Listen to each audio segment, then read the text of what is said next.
पहले आपको good morning. आज मैं आपको कक्षा 10 के हिंदी का महत्वपूर्ण प्रश्न बताने जा रहा हूँ।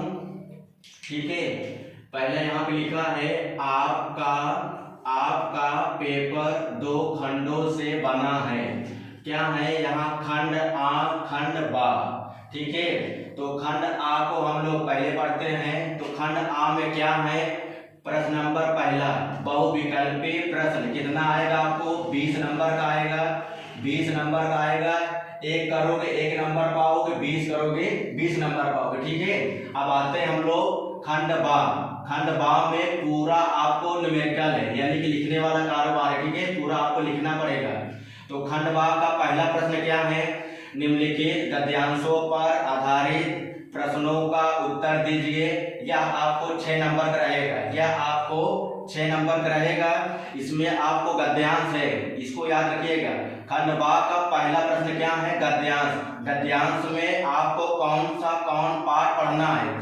सबसे महत्वपूर्ण पाठों का नाम मैं लिखा हूँ। इतना अगर आप पढ़ लेते हैं तो मैं वादा करता हूँ आपसे और अपने आप से, ठीक है, कि आपको 80 या 95 बोल सकते हैं, इतना परसेंटेज आपको बन सकता है। ठीक है, टोटल मिलाकर। तो यहाँ पहला पाठ का नाम क्या है? मित्रता।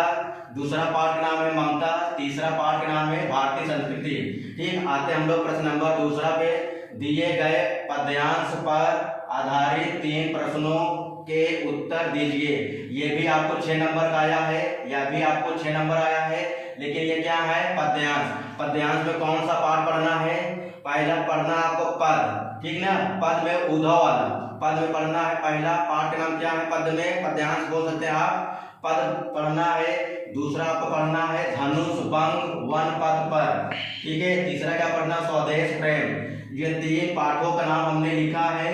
बहुत महत्वपूर्ण प्रश्न है। ठीक है, आइए आपको प्रश्न नंबर तीसरा। दिए गए संस्कृत गद्यांश में से किसी एक का संदर्भ सहित हिंदी में अनुवाद कीजिए। यह आपको आएगा 5 नंबर का। कितने नंबर का आएगा? 5 नंबर का। लेकिन यह क्या है? संस्कृत के गद्यांश है। संस्कृत का गद्यांश है, तो इसमें कौन सा पाठ आपको पढ़ना है?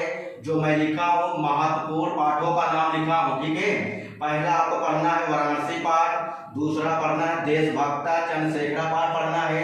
तीसरा पाठ आपको पढ़ना है वीरा वीरेन पूजते। आइए प्रश्न नंबर चौथा।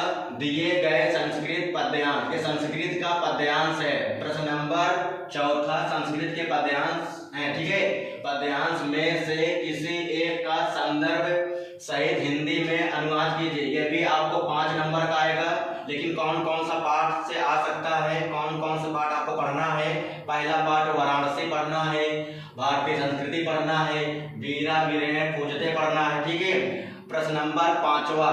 प्रश्न नंबर 5वां क्या है? देखिए, अपने पठित खंड काव्य के आधार पर दिए गए प्रश्नों में से किसी एक प्रश्न का उत्तर दीजिए। ये भी आपको 3 नंबर का आएगा। यह आपका 3 नंबर का आएगा। अग्र पूजा इसमें लिखना रहेगा। आपको केवल अग्र पूजा ही लिखना है, किसी और पर विशेष ध्यान नहीं देना है। ये अग्र पूजा जो होता है वो इलाहाबाद का होता है, यानी आप कह सकते हैं प्रयागराज का। ठीक है, केवल आपको श्री कृष्ण के चित्रण के बारे में लिखना है। ठीक है, आइए प्रश्न नंबर 6वां। ठीक है, इसमें 2 प्रश्न रहेगा। प्रश्न नंबर 6वें में 2 प्रश्न रहेगा, का और खा। तो का वाला हम लोग पढ़ने जा रहे हैं। दिए गए लेखकों में से किसी एक लेखक का जीवन परिचय दीजिए।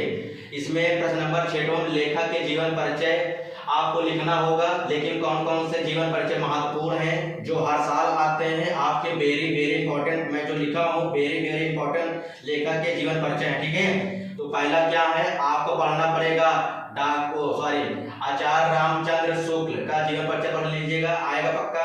दूसरा है डॉक्टर राजेंद्र प्रसाद। तीसरा है जयशंकर प्रसाद। ये जो 3 लेखक का नाम मैं लिखा हूँ, ये बहुत महत्वपूर्ण लेखक हैं। ये हर साल आते हैं, समझ लीजिएगा, ऐसा समझिएगा। ठीक है, अब प्रश्न नंबर 6वें का खा देखिए।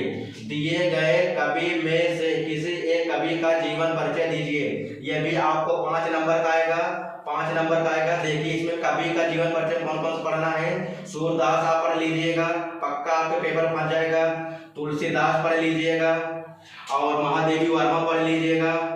चौथा क्या है आपको सुमित्रा नंदन पंत। ये 4 कवियों का नाम मैं लिखा हूँ, यदि इसको आप तैयार कर लेते हैं मेरा वादा है कि आपके पेपर में आएगा ही, ठीक है।